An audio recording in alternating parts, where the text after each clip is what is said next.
नमस्कार विद्यार्थी मित्रांनो, स्वागत आहे तुमचं आजच्या नवीन व्हिडिओमध्ये. तर आज आपण 30 मार्च ते 5 एप्रिल 2026च्या खूप महत्त्वाच्या चालू घडामोडी पाहत आहोत. तर हा आपला व्हिडिओ वीकली करंट अफेअरचा व्हिडिओ बनणार आहे. तर यामध्ये मी एकूण 20 प्रश्नांचा समावेश केलाय. खूप महत्त्वाचे प्रश्न आहेत आपले. तर आजचा आपला पहिला प्रश्न, तर मुंबई महापालिकेच्या म्हणजेच BMCच्या पहिल्या महिला प्रमुख म्हणून कोणाची नियुक्ती करण्यात आली आहे?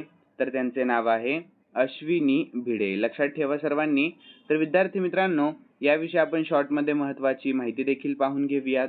तर मुंबई महापालिकेच्या म्हणजेच BMCच्या पहिल्या महिला प्रमुख आयुक्त म्हणून वरिष्ठ IAS अधिकारी अश्विनी भिडे यांची नियुक्ती 31 मार्च 2026 रोजी करण्यात आली आहे. तर त्यांनी भूषण गगराणी यांच्याकडून हा पदभार स्वीकारला आहे आणि 1995 बॅचच्या महाराष्ट्र केडरच्या अधिकारी असलेल्या भिडे या महापालिकेच्या इतिहासातील पहिल्या महिला आयुक्त देखील आहेत. यानंतर महत्त्वाचे मुद्दे आपण या ठिकाणी पाहून घेऊयात. तर पहिले महिला आयुक्त अश्विनी भिडे 1995 बॅच IAS. यानंतर मागील कार्य त्या यापूर्वी मुंबई मेट्रो रेल कॉर्पोरेशनमध्ये व्यवस्थापकीय संचालक आणि अतिरिक्त महानगरपालिका आयुक्त म्हणून कार्यरत होत्या. तर त्यांची ओळख काय आहे? तर मेट्रो क्वीन म्हणूनही त्या ओळखल्या जातात. यानंतर पुढील प्रश्न आहे दुसरा. तर हा प्रश्न खूप महत्त्वाचा आहे. सर्वांनी या प्रश्नाकडे लक्ष द्या. तर 2027च्या डिजिटल जनगणनेचा पहिला टप्पा कधीपासून सुरू झाला आहे? तर तो टप्पा 1 एप्रिल 2026 पासून सुरू करण्यात आला आहे. तर विद्यार्थी मित्रांनो, 2027च्या पहिल्या संपूर्ण डिजिटल जनगणनेचा पहिला टप्पा घर यादी आणि ग्रहगणना 1 एप्रिल 2026 पासून सुरू झालेला आहे. तर हा टप्पा सप्टेंबर 2026 पर्यंत चालेल, ज्यामध्ये मोबाईल ॲप आणि पोर्टलद्वारे डिजिटल डेटा गोळा केला जाणार आहे. तर या पहिल्या टप्प्यामध्ये नागरिक स्वतःची माहिती ऑनलाईन भरू शकणार आहेत. तर विद्यार्थी मित्रांनो, या जनगणनेचे महत्त्वाचे तपशील आपण या ठिकाणी पाहून घेऊयात. तर विद्यार्थी मित्रांनो, पहिला टप्पा घर यादी ग्रहगणना 1 एप्रिल 2026 ते 30 सप्टेंबर 2026 दरम्यान आणि दुसरा टप्पा लोकसंख्या गणना तर फेब्रुवारी मार्च 2027 यामध्ये जात गणना देखील समाविष्ट असणार आहे. तर याची वैशिष्ट्य काय आहेत? तर ही आपल्या भारतातील पहिली पूर्णपणे डिजिटल जनगणना असणार आहे. आणि विद्यार्थी मित्रांनो, आपल्या भारताच्या 16व्या जनगणनेमध्ये 2027 मध्ये ही देशातील पहिली संपूर्णपणे डिजिटल जनगणना आहे. तर स्वतःची माहिती ऑनलाईन नोंदवणारे पहिले नागरिक राष्ट्रपती द्रौपदी मुर्मू ठरले आहेत. तर बुधवारी 1 एप्रिल 2026 रोजी जनगणनेच्या पहिल्या टप्प्याला घर यादी आणि गृहनिर्माण जनगणना सुरुवात झाली आहे. तर राष्ट्रप्रमुखांपासून जनगणनेची सुरुवात करण्याची दीर्घकालीन परंपरा पाळत राष्ट्रपतींनी स्वतःची माहिती डिजिटल पोर्टलवर भरून या प्रक्रियेचा शुभारंभ केलेला आहे. यानंतर या जनगणनेची काही महत्त्वाची वैशिष्ट्ये काय आहेत? तर डिजिटल स्वरूप आहे यामध्ये. तर आपल्या भारताच्या इतिहासामध्ये पहिल्यांदाच ही जनगणना पूर्णपणे डिजिटल पद्धतीने होत असून यामध्ये कागदी अर्जाऐवजी मोबाईल ॲप आणि वेब पोर्टलचा वापर केला जात आहे. तर विद्यार्थी मित्रांनो, स्वगणनेचा पर्याय काय आहे? तर नागरिकांना प्रगणक घरी येण्यापूर्वीच स्वतःहून ऑनलाईन माहिती भरण्याची सुविधा देण्यात आली आहे आणि याचा सहभाग तर राष्ट्रपतींनंतर उपराष्ट्रपती CP राधाकृष्णन, पंतप्रधान नरेंद्र मोदी आणि केंद्रीय गृहमंत्री अमित शहा यांनीही ऑनलाईन पोर्टलवर आपली माहिती नोंदवलेली आहे. तर जातीनिहाय जनगणना तर या 16व्या जनगणनेमध्ये पहिल्यांदाच जातीची माहिती देखील डिजिटल स्वरूपात गोळा केली जाणार आहे. तर विद्यार्थी मित्रांनो, सर्वांनी हे पॉइंट लक्षात ठेवा. पहिले नागरिक कोण आहेत? तर आपल्या भारताच्या राष्ट्रपती द्रौपदी मुर्मू ठरल्या आहेत आणि दुसरे नागरिक आहेत उपराष्ट्रपती CP राधाकृष्णन आणि तिसरे नागरिक आहेत पंतप्रधान नरेंद्र मोदी. यानंतर तिसरा प्रश्न, तर महाराष्ट्र सरकारने 1 ट्रिलियन अर्थव्यवस्थेचे उद्दिष्ट कोणत्या वर्षापर्यंत ठेवले आहे? तर ते ठेवले आहे 2030 पर्यंत, म्हणजेच 2028 ते 30 पर्यंत ठेवण्यात आले आहे. तर सर्वांनी 2030 हे वर्ष लक्षात ठेवा. यानंतर विद्यार्थी मित्रांनो, आपल्या महाराष्ट्र सरकारने एकूण $1 ट्रिलियन अर्थव्यवस्थेचे महत्वाकांक्षी उद्दिष्ट 2028 ते 2030 या वर्षापर्यंत साध्य करण्याचे निश्चित करण्यात आले आहे. तर या लक्ष्यासाठी राज्याने हरित ऊर्जा, पायाभूत सुविधा व IT क्षेत्रामध्ये मोठी गुंतवणूक करण्याचे नियोजित केले आहे. यानंतर चौथा प्रश्न, तर आपल्या भारताच्या अंडर-23 फुटबॉल संघाने कोणत्या देशाला 5-0 ने पराभूत केले आहे? तर याचे योग्य उत्तर ऑप्शन डी, भूतानिया. कोणत्या? तर भूतानिया. तर विद्यार्थी मित्रांनो, आपल्या भारताच्या अंडर-23 पुरुष फुटबॉल संघाने अंडर-23 ट्राय नेशन चॅम्पियनशिप 2026 मध्ये भूतान संघाचा 5-0 असा मोठा पराभव केला आहे. तर 28 मार्च 2026 रोजी अरुणाचल प्रदेशातील युपिया येथील गोल्डन ज्युबिली स्टेडियमवर हा सामना झाला, ज्यामध्ये सुहेल अहमद भट्टने 2 गोल केले. लक्षात ठेवा. यानंतर विद्यार्थी मित्रांनो, 5वा प्रश्न पाहून घेऊयात. हा देखील प्रश्न आपला खूप महत्त्वाचा आहे. तर RBIने डिजिटल पेमेंटसाठी कोणते व्हिजन डॉक्युमेंट प्रसिद्ध केले आहे? तर याचे योग्य उत्तर ऑप्शन सी, पेमेंट्स व्हिजन 2028. ठीक आहे, सर्वांनी लक्षात ठेवा. तर विद्यार्थी मित्रांनो, भारतीय रिझर्व्ह बँकेने म्हणजेच RBIने डिजिटल पेमेंट्स अधिक सुरक्षित, जलद आणि सोयीस्कर करण्यासाठी 27 मार्च 2026 रोजी पेमेंट्स व्हिजन 2028 हे नवीन व्हिजन डॉक्युमेंट प्रसिद्ध केले आहे. आणि या धोरणाचा मुख्य उद्देश आहे पारंपरिक चेकऐवजी ई-चेक प्रणाली आणणे आणि डिजिटल पेमेंट परिसंस्था बळकट करणे असा. यानंतर 6वा प्रश्न, राष्ट्रीय मागासवर्ग आयोगाच्या अध्यक्षपदी कोणाची नियुक्ती करण्यात आली आहे? तर याचे योग्य उत्तर ऑप्शन बी, स्वाधी निरंजन ज्योती असे त्यांचे नाव आहे. ठीक आहे. तर विद्यार्थी मित्रांनो, याविषयी आपण शॉर्टमध्ये महत्त्वाची माहिती पाहूयात. तर 28 मार्च 2026 रोजी स्वाधी निरंजन ज्योती यांची राष्ट्रीय मागासवर्ग आयोगाच्या म्हणजेच NCBCच्या अध्यक्षपदी नियुक्ती करण्यात आली आहे. तर या अगोदर भाजपचे ज्येष्ठ नेते आणि माजी केंद्रीय गृहराज्यमंत्री हंसराज आहिर यांनी 2 डिसेंबर 2022 पासून या आयोगाचे अध्यक्ष म्हणून कार्यभार सांभाळलेला होता. यानंतर 7वा प्रश्न, पुणे जिल्ह्यामध्ये झुलॉजिकल सर्व्हे ऑफ इंडियाने झुरळाची कोणती नवीन प्रजाती शोधून काढली आहे? तर याचे योग्य उत्तर निओलोबॉन्टेरा पेनिन्सुलारिस असं त्याचे नाव आहे. यानंतर विद्यार्थी मित्रांनो, याविषयी आपण शॉर्टमध्ये महत्त्वाची माहिती पाहून घेऊयात. तर झुलॉजिकल सर्व्हे ऑफ इंडियाच्या शास्त्रज्ञांनी पुणे जिल्ह्यातील नाथाची वाडी भागामध्ये झुरळाची एक नवीन प्रजाती शोधली असून तिचे नाव निओलोबॉप्टेरा पेनिन्सुलारिस असे ठेवण्यात आले आहे. यानंतर महत्त्वाचे मुद्दे काय आहे? तर शोध ठिकाण, तर पुणे जिल्ह्यातील नाथाची वाडी, दख्खन पठार आणि याची वैशिष्ट्ये आहेत. ही झुरळे चमकदार पिवळसर तपकिरी रंगाची असून त्यांचे पंख पूर्णपणे विकसित आहेत. तसेच त्यांच्या शरीराच्या मागील बाजूस असममित उपांगे देखील असतात. तर याचे महत्त्व काय आहे? तर आपल्या भारतामध्ये DNA तंत्रज्ञानाचा वापर करून शोधली गेलेली ही पहिली झुरळाची प्रजाती आहे. तर विद्यार्थी मित्रांनो, निवासस्थान, तर ही प्रजाती पामची झुडपे आणि शेताजवळील सुक्या पानांच्या ढिगाऱ्यामध्ये आढळलेली आहे. तर ही प्रजाती ही निओलोबॉप्टेरा प्रजातीची असून आपल्या भारतामध्ये या वंशाची नोंद झालेली ही तिसरी प्रजाती आहे.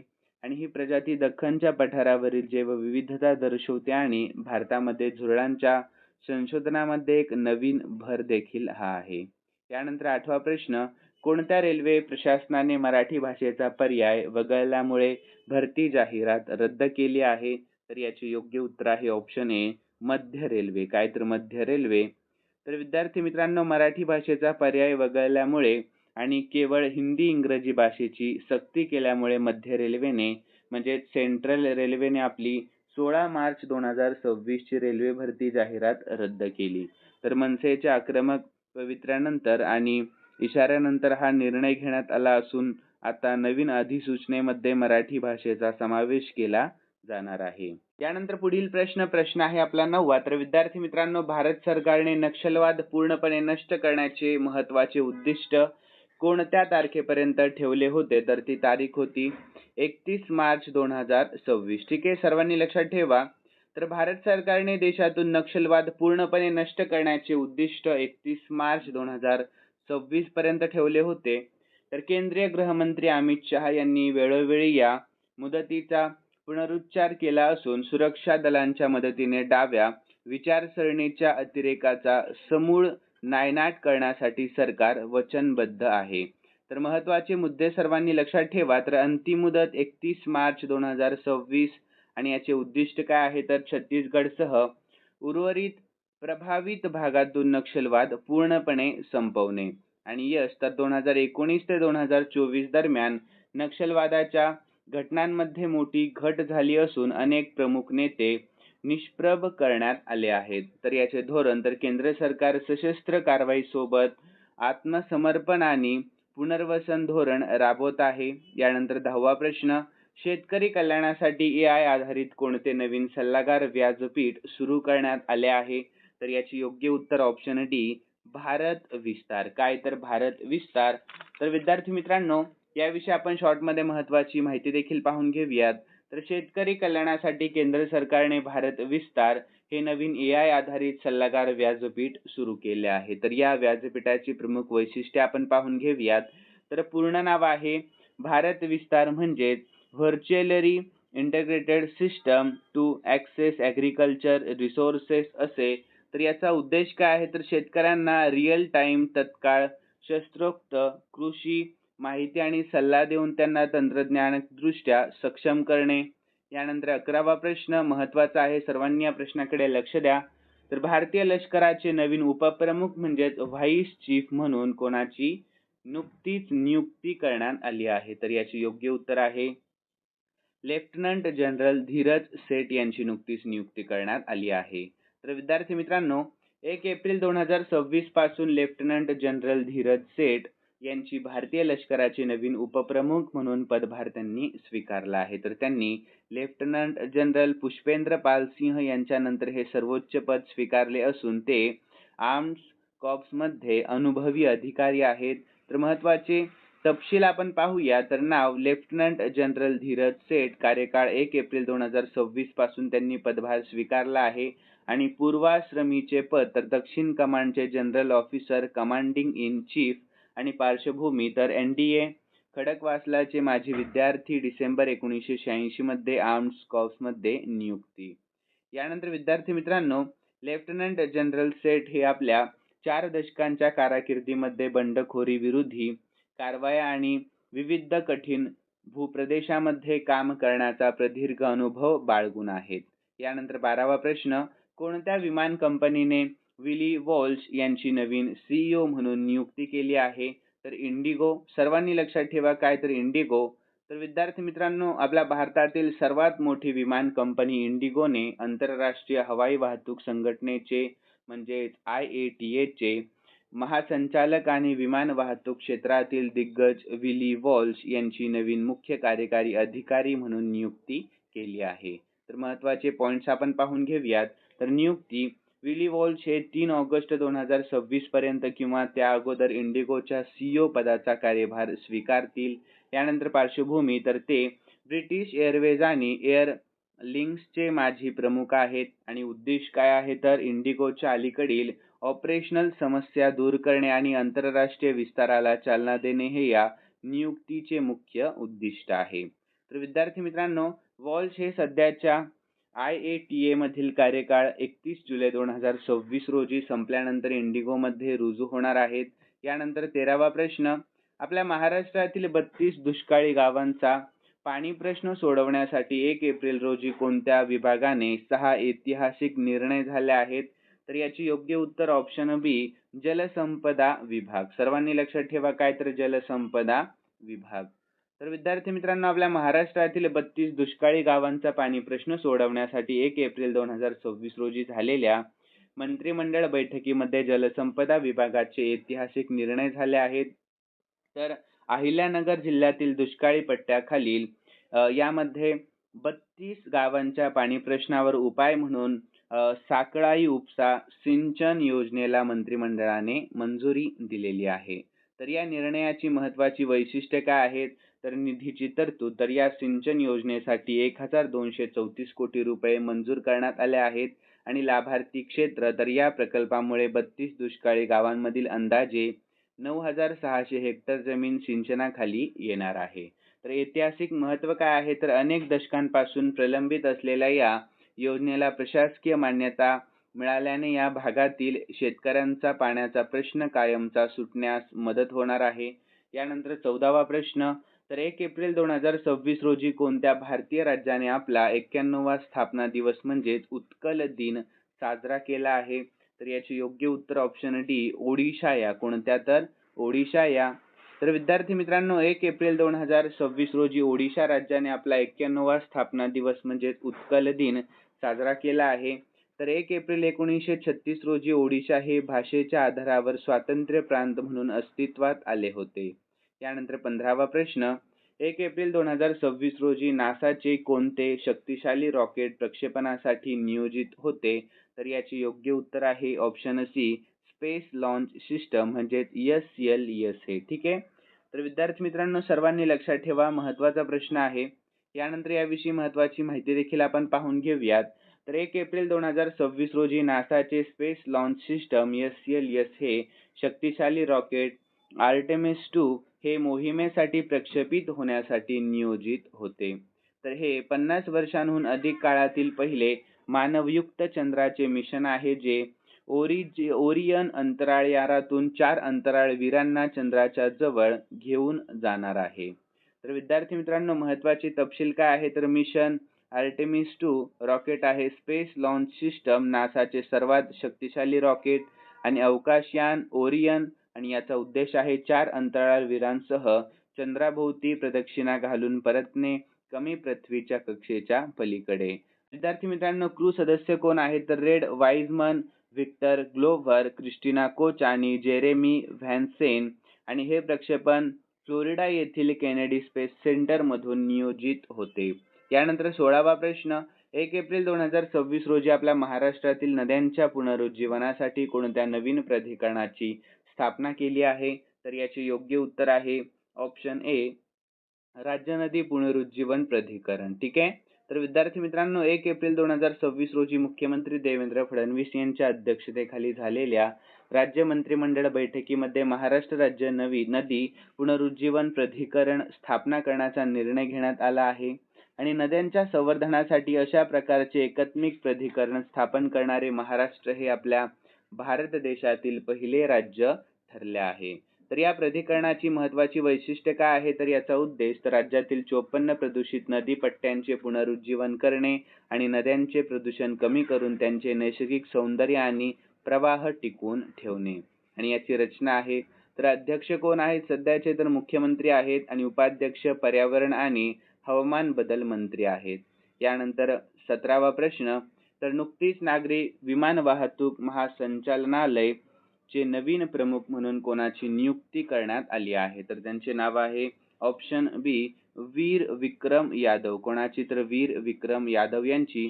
त्यानंतर आपण याविषयी महत्त्वाची माहिती पाहून घेऊया. तर वरिष्ठ IAS अधिकारी वीर विक्रम यादव यांची नागरी विमान वाहतूक महासंचालनालयाचे नवीन महासंचालक म्हणून नियुक्ती करण्यात आली आहे. तर त्यांनी फैज अहमद किडवई यांची जागा घेतली असून हा निर्णय केंद्र सरकारच्या उच्चस्तरीय नोकरशाही फेरबदलाचा एक भाग आहे. तर महत्त्वाचे मुद्दे काय आहेत, तर नवीन प्रमुख आहे वीर विक्रम यादव, 1996 बॅचचे IAS अधिकारी आहेत ते, आणि कोणाची जागा त्यांनी घेतली, तर फैज अहमद किडवई. आणि बदल, तर 15व्या केंद्रीय नोकरशाही फेरबदला अंतर्गत ही नियुक्ती झाली आहे. आणि वीर विक्रम यादव यापूर्वी पर्यावरण, वन आणि हवामान बदल मंत्रालयामध्ये अतिरिक्त सचिव म्हणून कार्यरत होते. यानंतर 18वा प्रश्न, 3 एप्रिल रोजी आपल्या महाराष्ट्राच्या इतिहासामध्ये कोणाची पुण्यतिथी साजरा केली जाते? तर छत्रपती शिवाजी महाराज यांची. तर विद्यार्थी मित्रांनो, याविषयी आपण शॉर्टमध्ये महत्त्वाची माहिती पाहून घेऊयात.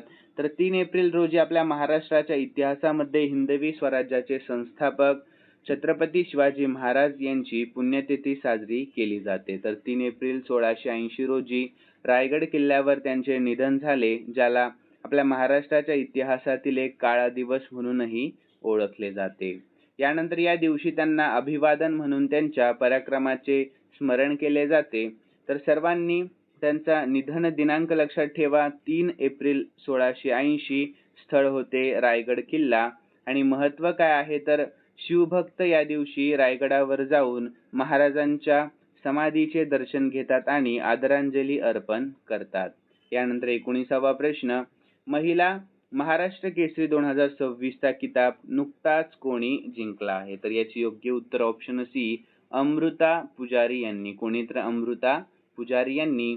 तर विद्यार्थी मित्रांनो, महिला महाराष्ट्र केसरी 2026 चा मानाचा किताब कोल्हापूरच्या अमृता पुजारी यांनी नुकताच जिंकला आहे. तर सोलापूर येथे पार पडलेल्या 4थ्या महिला महाराष्ट्र केसरी कुस्ती स्पर्धेच्या अंतिम फेरीमध्ये तिने कोल्हापूरच्याच वेदिका सासनेचा पराभव करून विजेतेपद पटकावले आहे. तर महत्त्वाचे तपशील आपण पाहून घेऊयात. विजेती कोण आहे? कोल्हापूरची अमृता पुजारी. उपविजेती कोण आहे? तर वेदिका सासने. आणि स्पर्धा तर 4थी महिला महाराष्ट्र केसरी कुस्ती स्पर्धा 2026 होती आणि स्थळ सर्वांनी लक्षात ठेवा, सोलापूर होते. आणि बक्षीस तर विजेत्या अमृता पुजारीला किया सोनेट कार आणि मानाची गदा देण्यात आली आहे. यानंतर पुढील प्रश्न आहे आपला 20वा आणि शेवटचा प्रश्न घेतोय. तर विद्यार्थी मित्रांनो, एप्रिल 2026 मध्ये कोणत्या राज्याच्या पोलीस दलाला पोलीस कलर पुरस्कार मिळालेला आहे? तर याचे योग्य उत्तर आहे ऑप्शन बी, उत्तराखंड आणि ओडिशा या. तर विद्यार्थी मित्रांनो, एप्रिल 2026 मध्ये उत्तराखंड व ओडिशा या 2 राज्यांच्या पोलीस दलांना प्रतिष्ठित राष्ट्रपती पोलीस कलर पुरस्कार जाहीर करण्यात आला आहे. तर या पुरस्काराची सविस्तर माहिती आपण पाहून घेऊयात. तर उत्तराखंड पोलीस, तर एप्रिल 2026 मध्ये उत्तराखंड पोलीस दलाला हा सर्वोच्च सन्मान मिळाला. तर राज्याच्या स्थापनेच्या रौप्य महोत्सवी वर्षामध्ये म्हणजेच 25 वर्ष पूर्ण झाल्याबद्दल हा बहुमान मिळाल्याने याला विशेष महत्त्व आहे.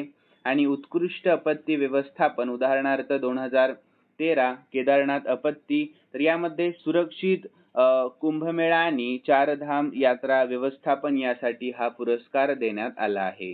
तर ओडिशा पोलीस, तर एप्रिल 2026 च्या सुरुवातीलाच ओडिशा पोलीस दलालाही राष्ट्रपतींनी हा सन्मान मंजूर केला.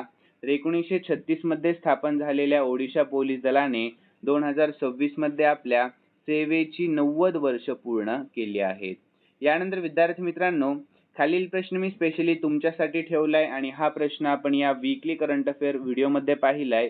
खूप महत्त्वाचा प्रश्न आहे. सर्वांनी या प्रश्नाचे उत्तर आपल्या कमेंट बॉक्समध्ये सांगायचं आहे. तर चला प्रश्न पाहून घेऊयात.